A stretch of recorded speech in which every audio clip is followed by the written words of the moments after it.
Hi, thank you so much for tuning in to P2P Relates, where we talk about all things relationships.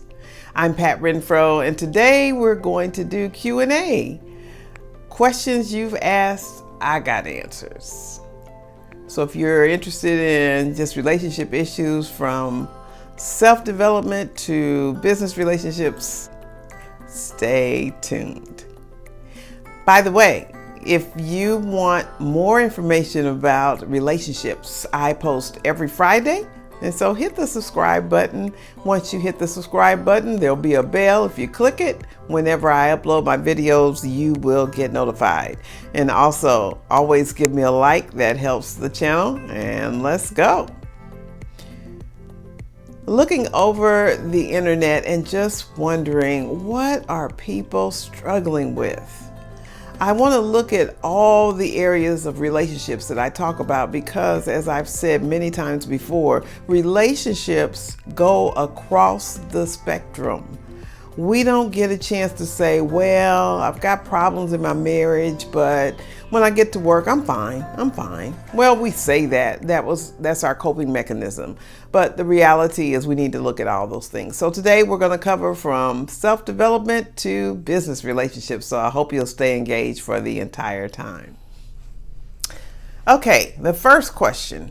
How do I see myself as beautiful now that we've broken up? He made me feel beautiful and then broke my heart. I'm so sorry you experienced that. And what I would like to say to you is you have to work on knowing and becoming and understanding how special you are. I can relate to your dilemma because I went through the same thing. When I was younger, I was in relationships and my parents raised me to know that I was special. They would tell me that I was pretty. I didn't believe them, but I said, okay, fine. And I used to say, well, it doesn't matter how pretty I am if nobody is interested in me and if nobody's pursuing me. I would get in relationships and not necessarily be treated so well, and I would feel so bad. And I'd be in a relationship where I believe the person really, really liked me and treated me special, and I was on a cloud nine feeling like $1,000,000. It wasn't until I learned who I really was, what I was called to do, how special I was, and why I was special that I was able to find that internally within myself. And then all of a sudden, being in a relationship looked very differently. It was the difference between having glasses on and not having glasses on.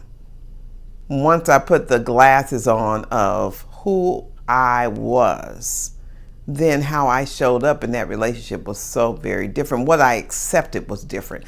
So I just wanted to leave 4 thoughts with you about what you'll see as you grow in feeling whole and complete and special and enough all by yourself. So number 1, you'll know a liar when you see one. You'll know someone when they're not being honest and truthful with you or when their motives are off. Number 2, you will know whether or not they're your kind of partner, if they should be with you, because you'll know yourself really well. You'll know what you desire, what you're interested in, what's fun to you, what's funny to you, what's appropriate and what's not appropriate,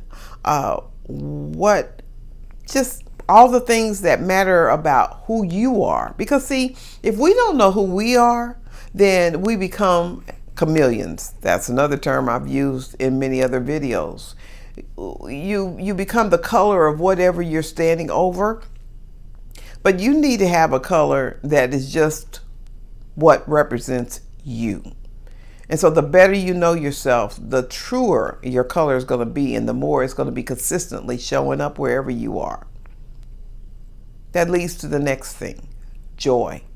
You will have an inner joy and an inner fulfillment the closer you get to figuring out who you are, what you want, what you're trying to pursue, what you enjoy, because you need to understand your specialness before you combine your life with another. And the last thing is, as you do that, you will naturally attract healthy relationships into your life. Not just love relationships. Relationships are so much bigger than just intimate relationships. There are friendships that are important. There is marriage if you desire it. There are business relationships as well as the intimate and the dating and all that. So I wish you the best, but that is definitely the areas that you can pursue so that you'll never be in that position again of allowing somebody external to you to define how you feel about yourself. The next question pertaining to friendships. I don't think I would ever be able to make friends ever again. Everyone I see in person just brings down my dreams. Again, that makes me sad to hear that. That means you've been hurt and somebody's let you down.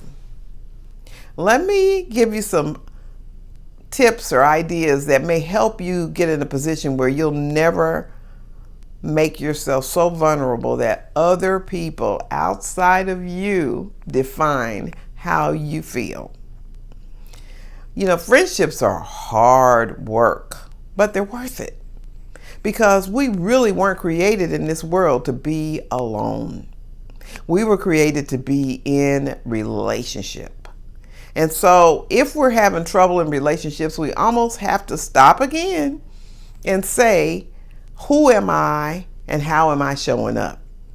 Again, I can give you an example. For this pandemic, I have had my challenges. I have truly asked myself, what kind of friend are you? Do you have any friends? Do you even know how to do it? And mind you, it was after I started this channel on relationships, so I knew I needed to get in touch with things and figure it out. But your expectations can get you in so much trouble because you start thinking about how people should respond to you. The phone never rings. And if it is ringing, it's you dialing their number and reaching out to them. They're not calling you. You go 2 or 3 days and your phone doesn't ring.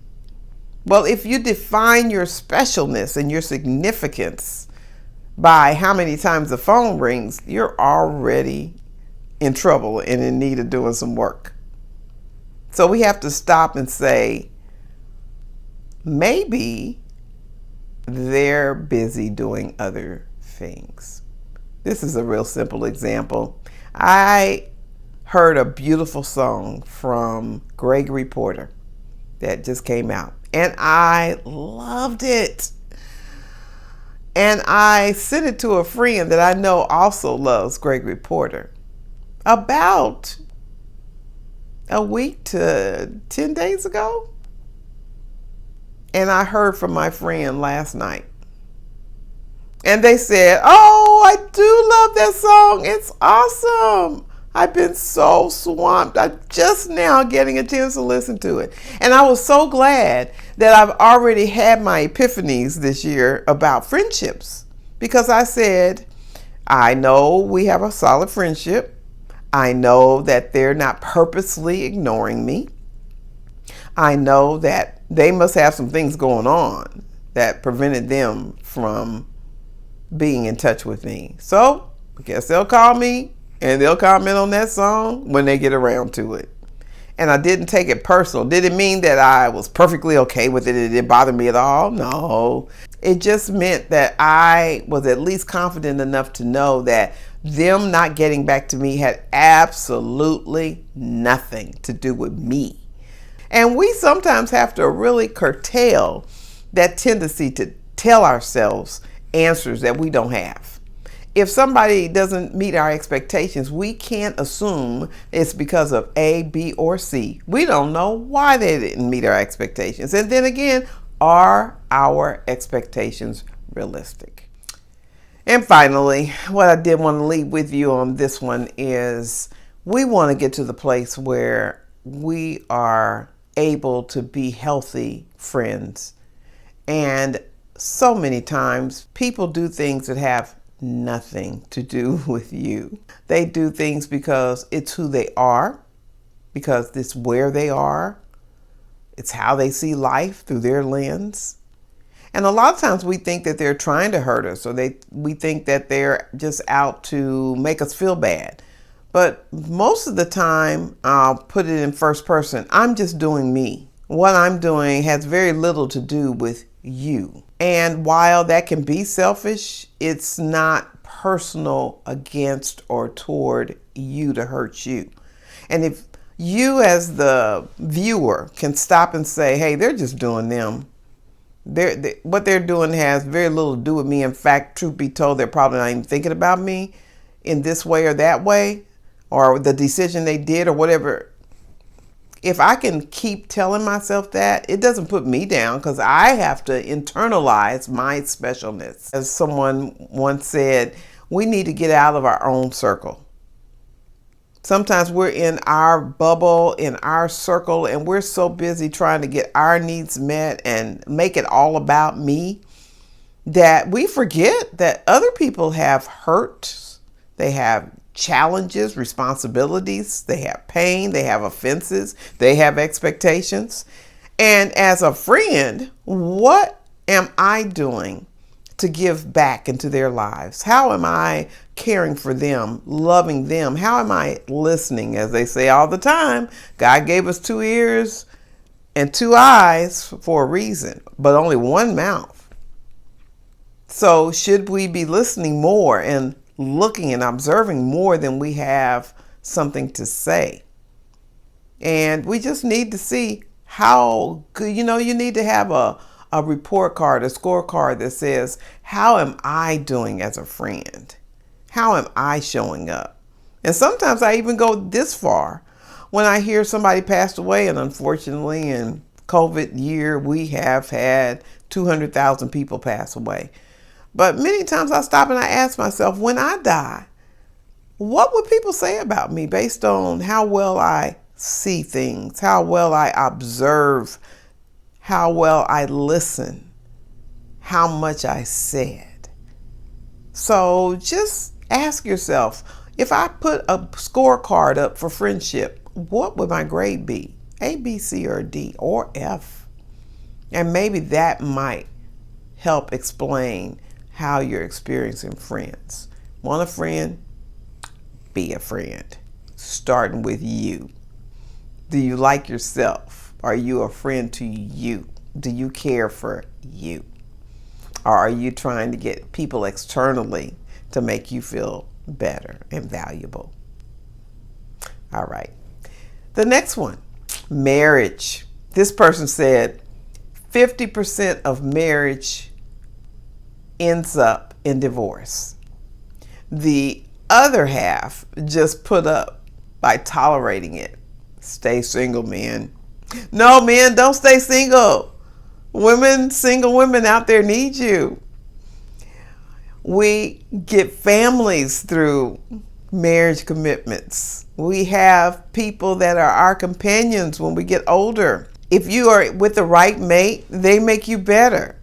But you know what? I agree with you about the 50% divorce, and the other 50%, not 50%, but a lot of people stay married for a lot of reasons that may not be the healthiest reason. First reason I think a lot of people stay married is because they made a major commitment. It's one of the most important commitments you'll ever make in your life. So you don't take it lightly.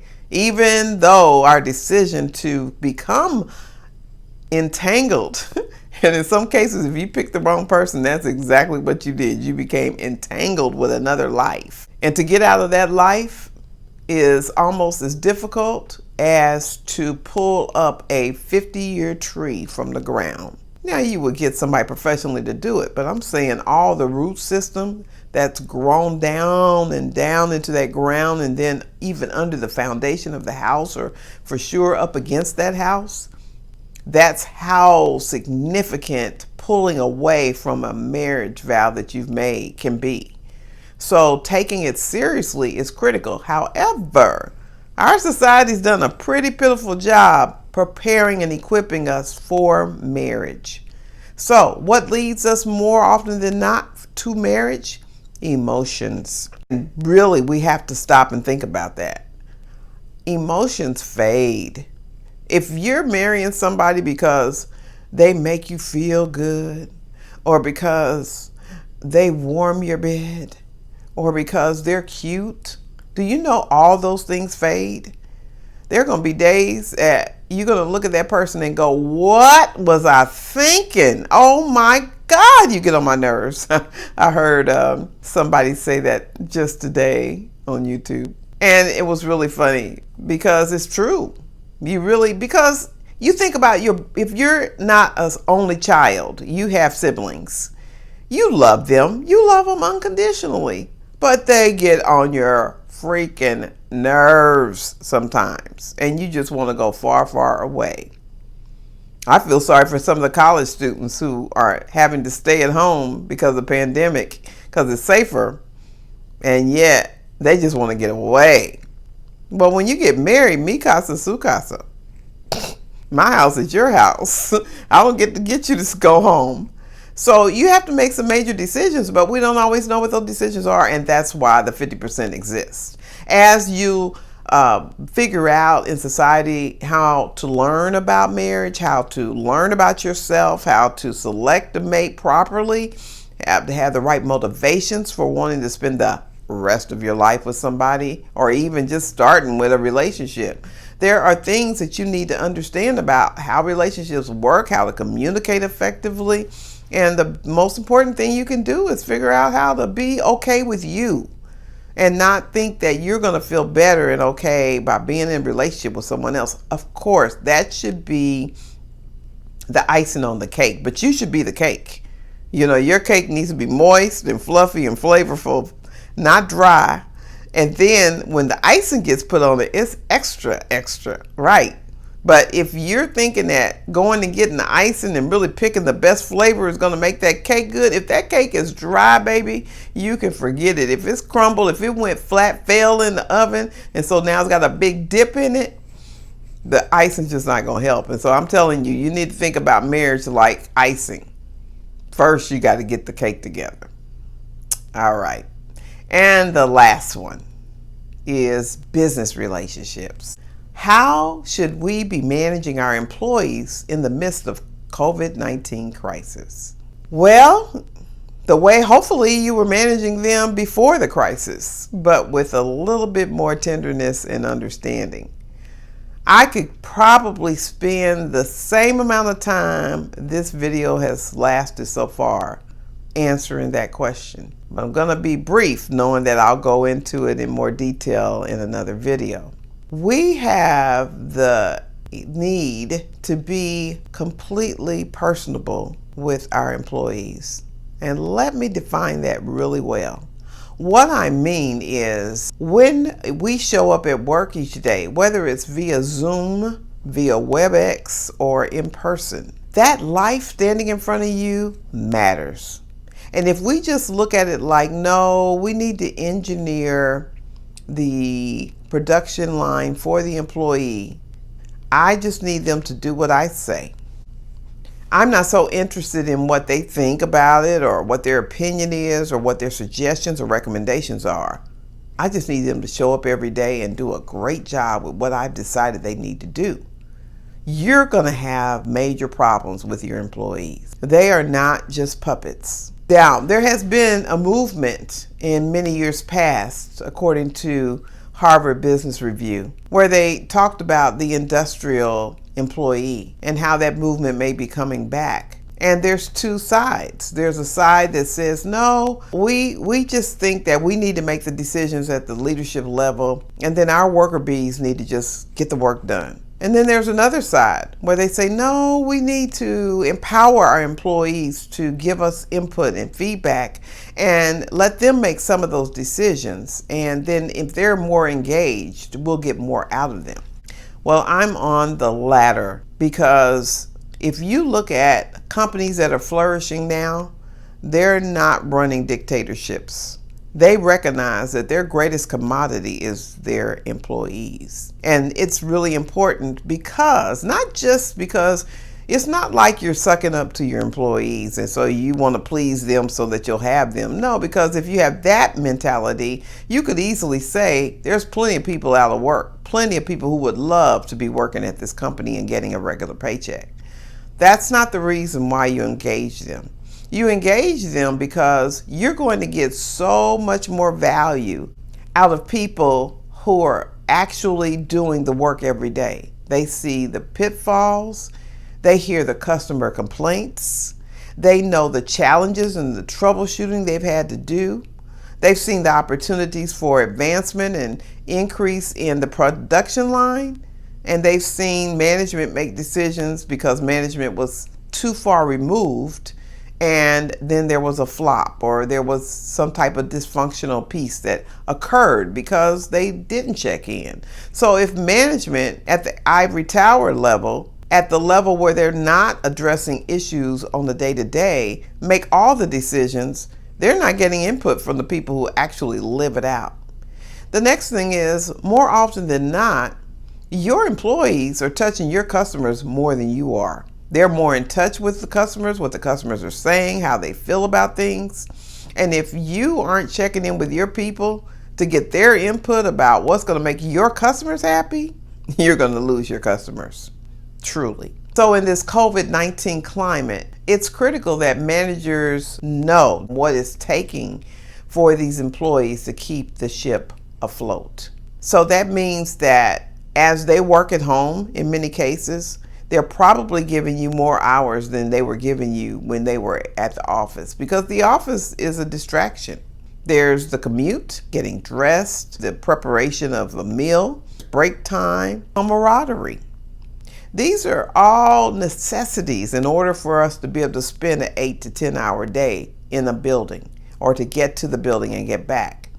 However, these are also distractions. So you're getting a lot more value, and you know you're getting the value because of what's being produced.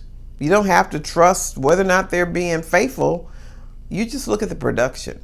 And if you compare the production of now versus 6 months ago, you might be astounded. So understanding that your employees have needs, that they're having challenges, that they're in many cases parents who have their children at home and they're having to co-teach with the teacher, because some students, most students, especially between the ages of kindergarten to 10th grade, don't have the ability to have an attention span on the screen like that, where the teacher can't come around, they can't go to their desk and get clarity or whatever. I mean, I can't even imagine what it's like for students right now. And I can't imagine what it's like for parents who have students at home and they have to pay attention to what their students' needs are, how the students are adjusting psychologically. And I said all that to say that part of managing in this COVID climate is understanding that parents are not only responsible for getting your work done at home, but they're also responsible for managing their family's needs at the same time. So this is quite a season. 2020, I can't say it enough, has been quite the year. And I just hope that the Q&A helped. I'll be doing this once a month. And so please subscribe to my channel so you can get more of this. When you hit the subscribe button, you'll see a bell. If you tap the bell, when I upload, you'll get notifications. And always do a thumbs up. And I welcome your comments and questions. If you have questions, I'll be answering those questions. And if you have topic suggestions, I will be looking at that and incorporating it in what I prepare for you, because here I am here for you. So in the meantime, I hope you have a glorious week, and I look forward to seeing you next Friday. Take care. Bye.